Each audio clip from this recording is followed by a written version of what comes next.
Dada, mimi hapa kwenye macho yangu ni mara ya kwanza na kuona Mtanzania, na mwenzangu pia anatamani kukufahamu. Mimi kwa jina naitwa Husna. Ni msanii, actress. Okay. Wow, kwenye masuala ya kuigiza. Yeah. Single Queens unafahamu? Yeah, nafahamu. Unajisikiaje kuanzishwa kwa ile kundi? Mimi najisikia vizuri kwa kweli, wanawake kukutana sehemu moja, kushikana mikono, hivyo. Na imani Single Queens watafanya video. Natamani siku moja nikuone kwenye video yao. Inshallah. Wow. Hivi wanawake tukikaa sehemu moja, naomba niitumie hii kauli, huwa tunasigana, yani inamaanisha kuvutana. Si ndio Ule mvutano, kwa mfano umetokea labda mimi na wewe pap, si ndio hivyo? Waga tuelewanagi. Wewe unaenda kukaa kwa Single Queens, umeona mvutano umetokea, cha kwanza utashauri nini? Cha kwanza nitashauri kila mmoja ajishushe kwanza.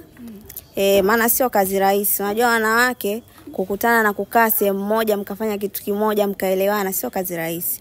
Kwa hiyo nitawashauri wote wajishushe, wafanye kazi hivyo, wanafanya kazi nzuri, waendelee hivyo. Kikubwa ni upendo, wapendane basi. Wewe ni mwigizaji wa kike ambaye nimekuona leo umeshiriki katika tukio hili la Single Queens Iftari. Naomba nikupe ofa ya kujitambulisha kwenye mitandao yako ya kijamii. Wanakupataje?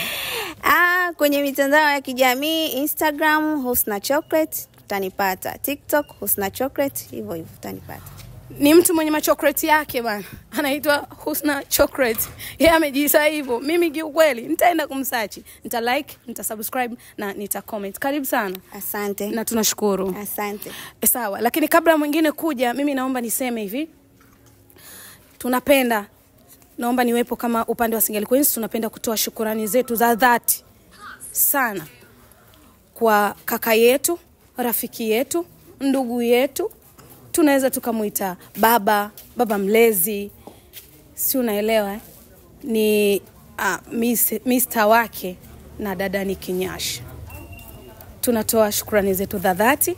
Naomba uzipokee kwa sababu wewe cha kwanza uliweza kumtoa mwanadada kuja kuungana nasi kwa pamoja, lakini pia uliweza kumruhusu na uliweza kuriruhusu jambo likafanyika likawa kubwa, lakini kwa umoja ambao unaoonyesha kwa namna ndogo sana, lakini kwetu sisi tunaipokea kwa ukubwa sana. Tunakushukuru sana brother na tunakupenda sana sisi Single Queens. Simzungumzie mwingine, namzungumzia Mr. wake bwana, dada yetu ni Kinyasha.